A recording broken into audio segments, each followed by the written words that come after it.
Hi friends, தாலி கொடி கீரை பாருங்கள் ஃப்ரெண்ட்ஸ். இதோட கொடி எப்படி இருக்குன்னு பாருங்கள். அப்படியே மைல்டாக அப்படியே சொனையாக இருக்கும்.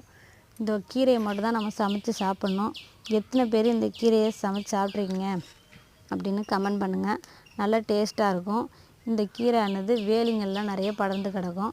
இதோட பூ பார்த்திங்கன்னா பிங்க்கும் வயலட்டும் கலந்த மாதிரி இருக்கும். அந்த பூ கிடைக்கவே இல்லை.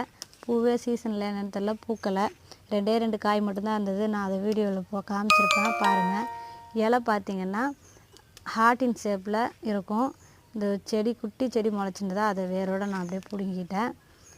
இந்த கீரை நம்ம உடம்புல உள்ள புண்ணுங்களை சரி செய்யும், அரிப்பு பிரச்சனையும் சரியாக்கும், சிறுநீர் பாதையில் ஏற்படுற தொற்றுகளையும் சரி செய்யவும் ரொம்ப உதவியாக இருக்குது. ட்ரை பண்ணி பாருங்கள்.